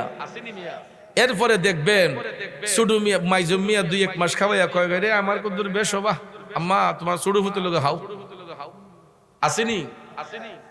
মা বাপ যখন বৃদ্ধের কোটায় হয়, তখন দেখবেন এরারে নিয়ে টানা হেসরা শুরু হইয়া যায়। তুমি অমুকের লগে খাইও, তুমি অমুকের লগে খাইও, কিন্তু কয় না যে আব্বা আম্মা আমার সামরাটা বেচইলো, তোমরা খেদমত করমু, তোমরা মৃত্যুর আগ পর্যন্ত আমি যতদিন বাচ্চা আছি আমার কাছে খাইবা। এই কথা কও না, লোক কমই আছে। কথা কোন ঠিক না ঠিক? এ যুবক বন্ধুরা আমার, বাবাজিরা, কোন বাবা কোন মারে নিয়ে ভাগাভাগি করতেছো? তোমরা সন্তানগুলা যখন ছোট্ট ছিলা, একটা ডেগের ভাত খাইয়া 3টা 4টা ভাই বড় হইছো। একটা ডেগের ভাত খাইয়া তরকারি খাইয়া 3টা 4টা সন্তানকে বাবা পালন করছে, লালন করছে, পড়াশোনার খরচ দিছে, সবকিছু ব্যাকআপ দিছে, তোমারে বিদেশ পাঠাইছে, তোমারে চাকরির ব্যবস্থা কইরা দিছে। আর আজকে তুমি এই পুরস্কার মা বাবারে দিতেছো যে বড় হওয়ার সাথে সাথেই দেখা যায় ঘরে যখন স্ত্রী আসে, ওই স্ত্রীও ডাক দিয়া কয়, তোমার মা বাপ লইয়া খাওয়া আমার পক্ষে সম্ভব না। আমি তোমার ঘর করতাম আইছি, তোমার মা বাপের ঘর করতাম আইছি না। কই কি কয় না? গভীর মনোযোগ। বন্ধুরা আমার, বাবাজিরা, এমন অভিযোগ অনেক পরিবারের মধ্যে আছে। দেখবেন কিছু কিছু সন্তান স্ত্রীর ধোঁকায় পইরা মা বাবারে কষ্ট দিয়া কয়, আব্বা, আমি দরকার হয় তোমার টাকা দিই, মানে তুমি আম্মার লিয়া আলাদাই খাও। ঠিক না বেটি? স্ত্রীর ডরে দেখবেন কিছু কিছু মা বাপ তারা বৃদ্ধ হয়ে গেছে, এরপরও চুলা জ্বালে খাওয়ান লাগে। কিন্তু আমরা অনেক সন্তান আছি, আমার কথাগুলো কি আপনাদের কাছে খুব খারাপ লাগতেছে? এই কথার মধ্যে যৌক্তিকতা আছে না নাই? অনেক পরিবার কিন্তু এইরকম অশান্তির আগুনে জ্বলতেছে। অনেকটা পরিবার এইরকম অশান্তির দাবানলে জ্বলতেছে। ভাইয়ের আমার, বন্ধুরা আমার, আপনার এই নবীনগরের মধ্যেই অনেক অভিযোগ আমার কাছে আসে। আমার মুরিদ সন্তানদের মধ্যে একজন বৃদ্ধ মুরিদ আমার ওই দিন গিয়ে আমার কাছে কান্দা দিছে, কয় বাজান আমি হজে যাইমু, এটা তো আমার জিফুত খুশি না, এটা তো আমার ফুলাফান খুশি না। ভদ্রলোক জায়গা বিক্রি করছে, নিজের অর্জিত সম্পদ, এই জায়গা বিক্রি কইরা এই বুক হজে যাইব। কেন হজে যাইব? টাকা কেন ছেলে মেরে দিল না, এই জন্য বাপের উপরে তার ওই অভিযোগ। অথচ প্রত্যেকটা সন্তান বিদেশে, তাদের অবস্থানও ভালো, কিন্তু বাপরে মক্কা শরীফ মদিনা শরীফ দেখাইব, এই খরচটা দেওয়ার মতো সুযোগ সামর্থ্য তাদের নাই।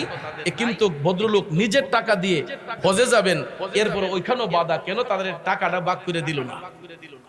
তাইলে চিন্তা করেন, এই পুরস্কার পাবার জন্য কি মা বাপ সন্তান পালে?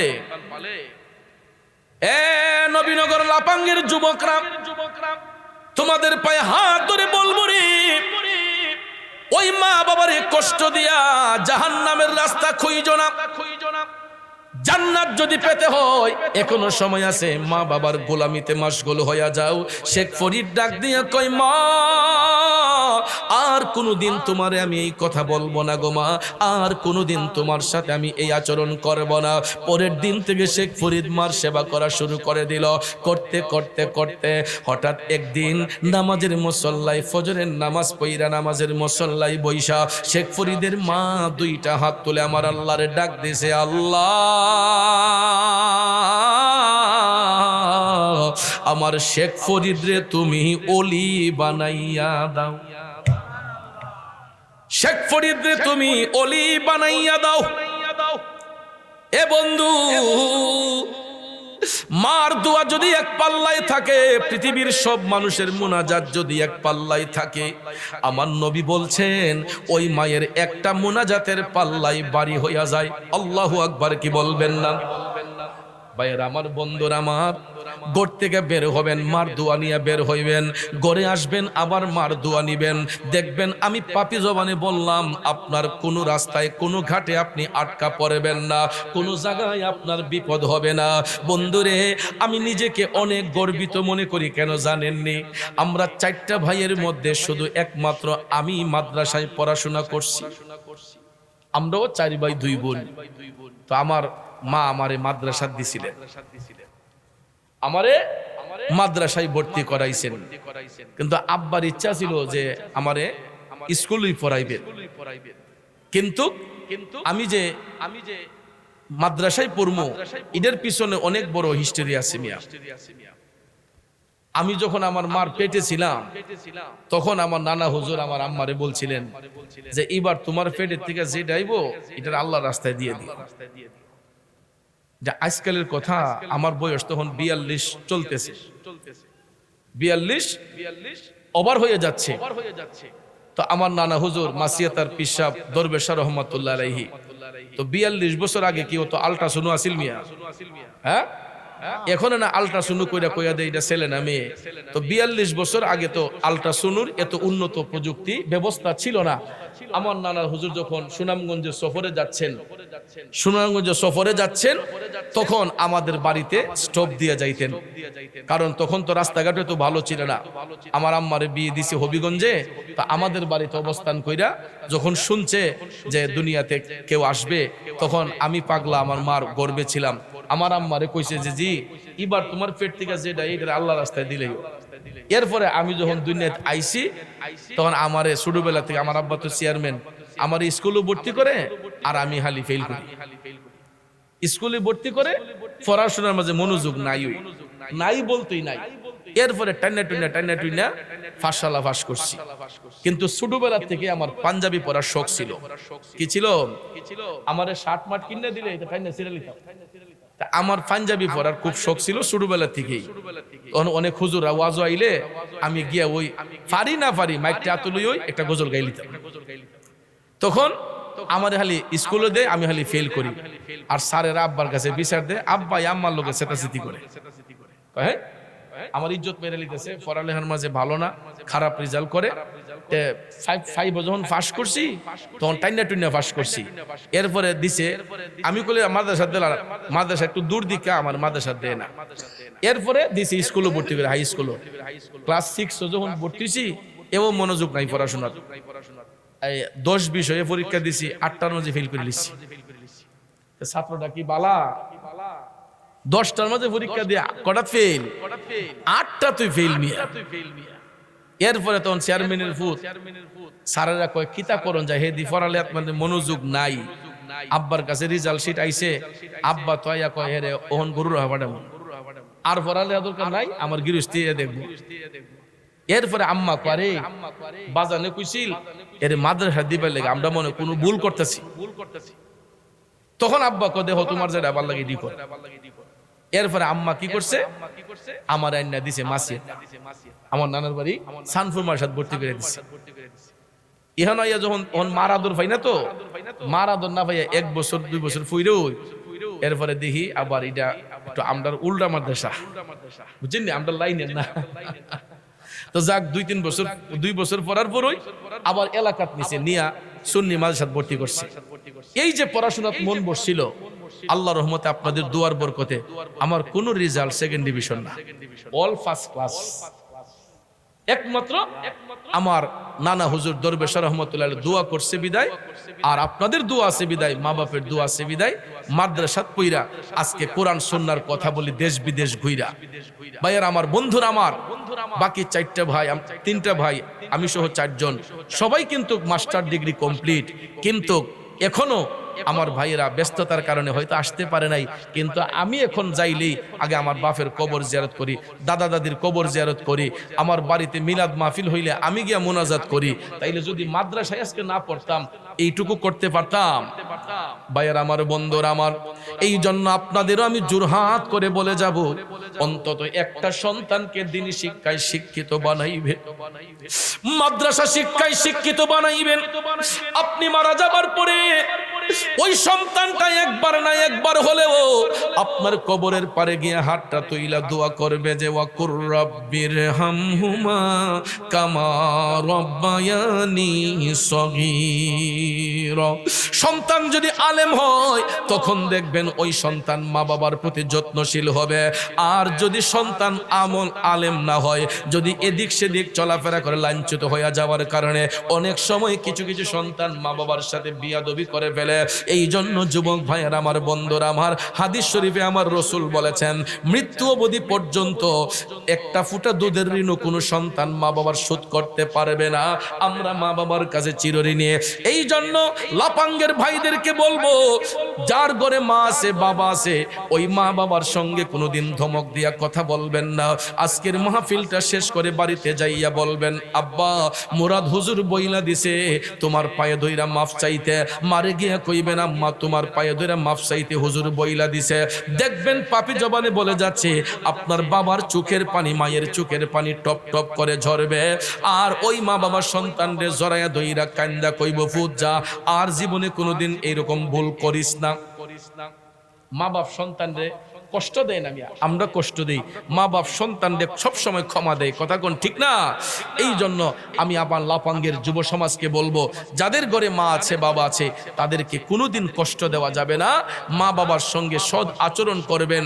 আমি গতকালকে শবে বরাতের রাত্রে কত মানুষ যাইছে আমার কাছে কান্নাকাটি করছে, হুজুর আব্বার জন্য দোয়া করেন, আম্মার জন্য দোয়া করেন। এই জন্য যুবক ভাই, আজকে আমরা চোখের পানি সাইরা সাইরা মা বাবার জন্য দোয়া চাই।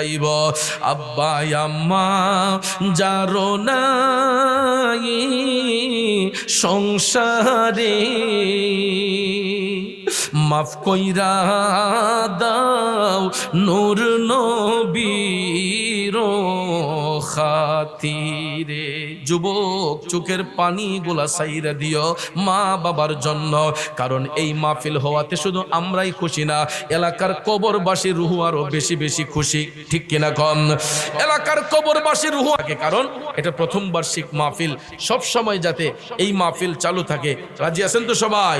আর এই সংগঠন যাতে ঠিক থাকে, আহলে সুন্নাত ওয়াল জামাতের এই সংগঠনকে বেগবান করার জন্য আমরা সব সময় এই সংগঠনের সঙ্গে জড়িত থেকে সুন্নিয়তকে শক্তিশালী করব, ঠিক আছে? আর ওলি আল্লাহর পথে থাকব, রসুলের পথে থাকব, হকের পক্ষে থাকব, ঠিক কিনা বলেন? একটু দুরূদ শরীফ পড়েন। আল্লাহুম্মা সাল্লি আলা সাইয়্যিদিনা মুহাম্মাদ নাবি শাফিয়ানা মাওলানা মুহাম্মাদ নাবিয়ানা শাফিয়ানা মাওলানা দান করিয়ার মাতা পিতা সুখে রাইখো কবরে, ভাইরে নূরের টুপি পরাইয়া উঠাইয়া কাল হাসরে। আল্লাহুম্মা সাল্লি আলা সাইয়্যিদিনা মুহাম্মাদ নাবিয়ানা শাফিয়ানা মাওলানা। ও বন্ধুরা আমার, বাবাজিরা, শেখ ফরিদের কথা বলেছিলাম। শেখ ফরিদ মার সেবা করার কারণে তিনি বান্দা থেকে আল্লাহর বন্ধু হয়েছেন। আর ওই মার দোয়া যেই সন্তানের উপর থাকে রে, ওই সন্তান কোনো ঘাটে আটকা পড়ে থাকে না। যেমন আল্লাহর ওলি শেখ ফরিদ, তিনি যখন ব্যবসার উদ্দেশ্যে বের হয়েছেন, একদিন তিনি ডাকাতের খপ্পরে পড়ে গেলেন। কিসের খপ্পরে? ডাকাতের খপ্পরে পড়ছেন। ভাইয়ার আমার, বন্ধুরা আমার, আপনারা বলেন, ডাকাতের পক্ষে খপ্পরে যদি কেউ পড়ে, ডাকাতের বেড়ে যদি কেউ পড়ে, তার কি কোনো অস্তিত্ব থাকে? যা আছে সব কিছু নিয়ে চলে যায়। কথা কোন ঠিক না বেঠিক? বন্ধুরা আমার, বাবাজিরা, আল্লাহর ওলি শেখ ফরিদ তিনি যখন ব্যবসার কাজ শেষ করে বাড়ির দিকে আসতেছেন, তখন ভাইয়ের আমার, বন্ধুরা আমার, সবাই ডাকাত দল শেখ ফরিদকে ব্যারিকেড দিল। শেখ ফরিদের কাছ থেকে মালামাল যা কিছু ছিল সব কিছু যখন তারা ছিনিয়ে নিল, এখন দেখা যায় মালামাল ছিনিয়ে নেওয়ার সঙ্গে সঙ্গে ওই ডাকাত দলগুলোর যত সদস্য ছিল প্রত্যেকের চোখ অন্ধ হয়ে গেছে। কি হয়ে গেছে? এরা অন্ধ হয়ে গেছে, এরা কিছু দেখতে পায় না, কিছু দেখতে পায় না। এখন এরা কোন রাস্তায় যাবে? রাস্তায় তো খুঁজে পায় না। শেখ ফরিদ তো ভাবতেছেন মালামাল গুলা তো নিয়ে গেছে, এখন এরা এদিক সেদিক হাঁটতেছে কেন? শেখ ফরিদ সোজা হাসতেছেন। এমন সময় দেখা যায় ডাকাতের দলেরা ডাক দিতেছে, এ ভাই একটু এদিকে আসো। তখন শেখ ফরিদ এদিকে আসলেন, কয় ভাই আমরা তো কোনো রাস্তাঘাট দেখতেছি না, তুমি কে? তোমার পরিচয় বলো তো, তুমি কি? তিনি বলতেছেন আমি ব্যবসায়ী। কয় না, নিশ্চয়ই তোমার মধ্যে কোনো না কোনো কিছু আছে, তুমি কি আমাদের উপর কোনো জাদু ছুঁড়েছো? তখন এই ডাকাত দলের লোকেরা যখন এই কথা বলল, শেখ ফরিদ রহমাতুল্লাহ আলাইহি বলতেছেন যে না, যারা মুমিন, যারা ইমানদার, এরা কখনো জাদুবিদ্যায় বিশ্বাসী হয় না। মুমিন ব্যক্তি যারা হয় এরা কখনো জাদুবিদ্যায় বিশ্বাসী হয় না। তখন ডাকাত দলের সদস্যরা বলতেছে, ভাই তোমার নামটা কি একটু বলবা? কয় আমার নাম শেখ ফরিদ। কয় ভাই রে, তাইলে তুমি কি এমন আমল করেছো, কি এমন বিশেষ আমল তোমার মধ্যে আছে যে আমলের কারণে আজকে তোমার কাছে আমরা মালামাল ছিনিয়ে নেওয়ার ফলে আমরা প্রত্যেকটা মানুষ চোখ অন্ধ হয়ে গেছে, আমরা কোনো রাস্তা দেখতেছি না? শেখ ফরিদ তখন ডাক দিয়া কয়, ভাই রে ভাই, আমি আমার মায়ের একটা হতভাগ্য সন্তান। আমি যখন ঘর থেকে বের হই আমার মায়ের পায়ে সালাম কইরা বের হই, আবার যখন ঘরে আসি আমি আমার মায়ের পায়ে সালাম দিয়া ঘরে প্রবেশ করি। আমার আমল বলতে এই একটা বিশেষ আমল, আমি আমার মার অবাধ্য হইয়া চলি না, আমি আমার মার সেবার মধ্যে দাবিত হই। তখন ওই ডাকাত দলগুলা চিন্তা করলো, মা প্রেমিক সন্তান, জীবনে তো কত সন্তান দেখলাম, এই রকম মা ভক্ত সন্তান তো খুব কমই দেখলাম। তখন ওনারা ডাক দিয়া কয়, ভাই আমরাও তো আমাদের মার গর্ভ থেকে জন্মছি, মা বলেছেন চুরি ডাকাতি না করার জন্য, কিন্তু মায়ের আদেশ অমান্য করে চলি। শেখ ফরিদ কয় না, যেই সন্তান মায়ের অবাধ্য হইয়া চলে আল্লাহর অভিশাপ তাদের উপরে চলে আসে, আর যেই সন্তান মা বাবার সঙ্গে সৎ ব্যবহার করে আল্লাহর রহমত বর্ষণ হয়।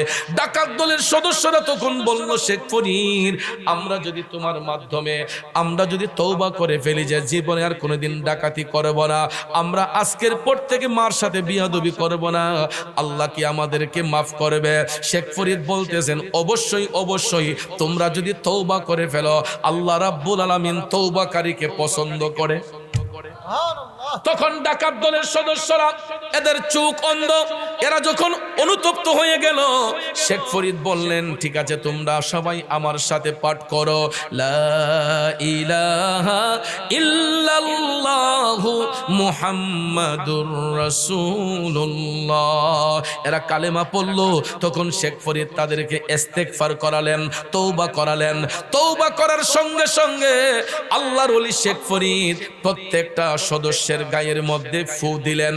খাস কালাম দিয়ে যখন জারফুক করলেন, দেখা যায় এরা আবার পুনরায় তাদের দৃষ্টি ফিরে পেয়েছে। এখানে অলির একটা কারামত প্রকাশ হয়েছে, শেখ ফরিদের একটা জ্বলন্ত কারামত প্রকাশ হয়েছে।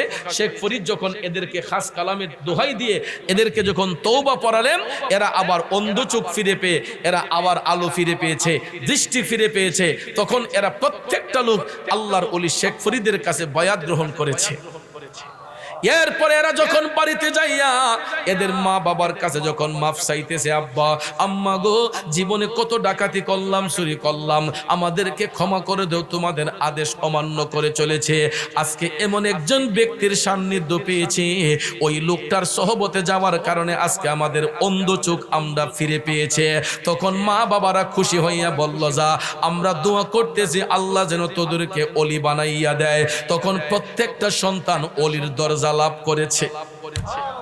এই জন্য মুরব্বীরা বলে, সৎসঙ্গে স্বর্গবাস, অসৎসঙ্গে সর্বনাশ। সঙ্গ যদি ভালো হয়, একটা খারাপ ঘরের সন্তানও ভালো হইতে সময় লাগে না, আর সঙ্গ যদি খারাপ হয়, ভদ্র ঘরের সন্তানটাও নষ্ট হতে সময় লাগে না। ঠিক কিনা বলেন? এই জন্য যুবক ভাইয়ের আমার, আল্লাহ রাব্বুল আলামিন যেন আমাদেরকে যেন এমন পথে পরিচালিত করেন, আমরা যেন সৎভাবে চলতে পারি, আমরা যেন নেক আমল করতে পারি। আর বিশেষ করে এই যে নির্বাচন সামনে, নির্বাচনকে সামনে রেখে অনেক প্রতিদ্বন্দ্বী প্রার্থী আপনাদের কাছে আসবেন, যাইবেন, দোয়া চাইবেন। নির্বাচন মানে প্রতিহিংসা নয়, নির্বাচন হলো প্রতিদ্বন্দ্বিতা। ঠিক না ঠিক? নির্বাচন প্রতিদ্বন্দ্বিতা। আল্লাহ পাক ফয়সালা করবেন কাকে যোগ্যতার আসনে বসাইবেন। কাজী নাজমুল হোসেন তাপস ভাই দোয়া চেয়েছেন, আরো অন্যান্য প্রার্থীরা দোয়া চাইতে পারেন, কিন্তু কখনো মারামারি, কাটাকাটি, দানাহানিতে আমরা যাব না। কারণ 12 তারিখের পরে নির্বাচন শেষ, এরপরে আবার ঠিকই আমরা একই বাজারে বাজার করব, একই হাটে হাট করব, আমরা একই জানাজার মাঠে গিয়ে জানাজা পড়ব, আমাদের মধ্যে আবার আন্তরিকতা ফিরে আসবে। কিন্তু এই কিছুদিনের জন্য আমরা এই সমস্ত কাজ আমরা করব না, এই সমস্ত কাজ আমরা করব না। মারামারি, কাটাকাটিতে যাব না, হিংসা নিন্দাতে যাব না। আমরা এক ভাই আরেক ভাইয়ের পাশে থাকব। আমাদের নাগরিক অধিকার, আমরা আমাদের এই ইমানি দায়িত্ব, আমানতটা আমরা যাকে পছন্দ হয় তাকে আমরা অর্পিত করব। ঠিক আছে? আল্লাহ পাক যেন আমাদেরকে দাঙ্গা হাঙ্গামা থেকে, ফেসাদ থেকে যেন আল্লাহ মুক্ত করেন। তো যাক, আলহামদুলিল্লাহ। একজন ভাই জানতে চেয়েছেন, মিলাদে কিয়াম করা নাকি বেদাত, শিরক, আমরা নাকি চেয়ার খালি রাখি, নাউজুবিল্লাহ। না, এটা কখনো না। মিলাদে কিয়াম করা মানে কি? নবীজিকে সালাম প্রদর্শন করা, তাজিমের মাধ্যমে রসুলকে সালাম দেওয়া। এটা তো আসলে বলতে বলতে আমরা অভ্যস্ত হয়ে গেছি। এখন আমরা বেদলিলে স্বীকার করি মিলাদ কিয়াম জায়েজ। কথা কোন ঠিক না ঠিক? আর দলিল চাইলে সবচেয়ে বড় দলিল হলো, যারা মদিনা শরীফ যান, নবীজির রওজা শরীফে, মদিনা শরীফ যান না সাহেবরা? মক্কা ছেড়ে তো মদিনা শরীফ আগে যাই আমরা, মক্কার জিয়ারত শেষ করে, বা অনেকে আগে মদিনা শরীফ যায়, পরে আবার মক্কাতে আসেন। তো মদিনা শরীফ গেলে আপনারা দেখবেন, যখন নবীজির রওজা শরীফে ঢুকবেন, তখন একটা দরজা আছে। এই দরজাটার নাম হচ্ছে বাবুস সালাম। নাম কি? সবচেয়ে বড় দলিল তো এটাই, নবীজির রওজা শরীফে ঢুকতে গিয়ে যে দরজাটা আছে, এই দরজাটার নাম হচ্ছে বাবুস সালাম, অর্থাৎ সালামের দরজা। এই দরজা দিয়ে ঢুকলে আমার নবীরে সালাম দিতে হয়। কি বলে? আসসালাতু আসসালামু আলাইকা ইয়া রাসূলুল্লাহ, আসসালাতু আসসালামু আলাইকা ইয়া হাবিবাল্লাহ। আবার কেউ ইয়া নবী সালামু আলাইকা, ইয়া রাসূল সালামু আলাইকা। তখন কি আপনারা বলেন, কেউ কি বইয়া দেয় না খারইয়া দেয়? খারয়ত তো টাইম নাই, হাইটা হাইটা হাইটা হাইটা নবীরে সালাম দিতে দিতে হাইটা হাইটা সালাম দিয়ে আবার বের হতে হয়। কথা কোন ঠিক না ঠিক? বসার কোনো কায়দা নাই, কিন্তু আমরা তো এই মাজলিসগুলোতে বসার একটা পরিবেশ পেয়েছি। যখন কিয়ামে মুস্তফা হয়, আমরা যদিও বাংলাদেশে আছি নবীজি রওজা শরীফে, এখান থেকে আমরা নবীর দিকে রজ্জু হইয়া যাই যাতে রসুল আমাদের সালাম খানা গ্রহণ করেন। ঠিক না ঠিক? এই জন্য আমরা মিলাদে কিয়ামে মুস্তফায় দাঁড়াইয়া নবীরে সালাম দেই। এটা বেদাতের কোনো কাজ না, আর যদি বেদাত হয়ে থাকে এটা বেদাতে হাসানা, উত্তম ভালো জিনিস, যেটা করলে পরে সমাজ ভালো হয়, মানুষ শান্তি পায়, মানুষের আত্মা শুদ্ধ হয়। এই জিনিসটা করা কোনো নিষেধের কোনো কাজ নেই। তো যাক, যারা দেয় না তারা না দেখ, আমাদের কিছু যায় আসে না। আমরা দেই, আমরা কইরা শান্তি পাই, এই জন্য আমরা নবীরে কিয়ামে সালাম দেই। কথা কোন ঠিক না? তো যাক ভাই, এগুলা নিয়ে কখনো ফিতনা করতে নাই, ফেসাদ করতে নাই। কারণ যার পছন্দ হয় সে দাঁড়াবে, যদি তার অন্তরে মোহব্বত না থাকে ওই ব্যক্তি বসুক, তা আমাদের কিছু যায় আসে না। ঠিক আছে? আমরা নবীজিরে দাঁড়াইয়া সালাম দিয়ে শান্তি পাই, আমরা সালাম দেব। কেউ যদি না দেয় তাকে আমরা বাধ্য করব না, কারণ এটা ওনার ব্যক্তিগত ব্যাপার। ঠিক আছে না? তো আল্লাহ পাক যেন আমাদেরকে সহি বুঝদান করে, সবাই বলেন আমিন। কারণ ইসলাম মারামারির জিনিস না, কাটাকাটির জিনিস না। ইসলাম হচ্ছে শান্তির ধর্ম, ইসলাম হচ্ছে মানবতার ধর্ম, ইসলাম হচ্ছে ন্যায়ের ধর্ম। এখানে কোনো অন্যায়, অত্যাচার, মারামারি কিছুই নাই। আমরা সত্যের পথে থাকবো, হকের পক্ষে থাকবো। আসুন আমরা নবীজিকে সালাম দিয়ে আরেকটা জিকির করব। ঠিক আছে ইনশাল্লাহ? যেই জিকিরটা নবীনগরের একটা সেরা জিকির হবে ইনশাল্লাহ, আদবের সহিত। আর যদি কোনো ছেলে হাসি ঠাট্টা করো, আমি তোমাদেরকে অনুরোধ করে বলবো, আমি বললাম ডাইরেক্ট বেজ্জতি করে ফেলবো। আমার এই অভ্যাস আছে, কারণ ওই দিন আমি কয়েকটা মাহফিলে কয়েকজনকে একবারে ভরা মজলিসে শরম দিয়ে দিছি। কারণ জিকির কোনো ঠাট্টা মস্করার ইবাদত না। জিকির হলো আফদালুল ইবাদত, উত্তম ইবাদত, যা করলে মানুষের আত্মা শুদ্ধ হয়। আর যদি কেউ দাঁত বের করে হাসার ইচ্ছা থাকে, আপনি আল্লাহর হস্তে প্যান্ডেল থেকে বাইর হইয়া ইচ্ছে মতো গিয়ে হাসছেন, নাচছেন, এটা আপনার খুশি। কিন্তু আমার প্যান্ডেলের ভিতরে আমি যতক্ষণ থাকবো, জিকির করা অবস্থায় কোনো রকমের হাসি ঠাট্টা মস্করা করা যাবে। আর যদি কেউ করেন তাহলে কিন্তু জিকির বন্ধ করে ওই দিনের মতো লাফাং যে বন্ধ করে দিছিলাম দিয়ে একবারে ডাটকা শরম দিয়ে দিব, যাতে জীবনের শিক্ষা হয় বরাম মজলিসে। তো যাক আলহামদুলিল্লাহ, কারণ আমরা জিকির করব একমাত্র আল্লাহকে খুশি করার জন্য। ঠিক আছে? আল্লাহ পাক যেন আমাদের সবাইকে কবুল করেন, সবাই বলি আমিন। তো আসুন আমরা নবীজিকে সালাম দিয়ে তারপরে জিকির করব ইনশাআল্লাহ। ঠিক আছে? ফেরেশতোं की सलामी देने वाले फौज परती थे सैयदा हजरत मां आमिना, सुनती थी तो आवाज आती थी।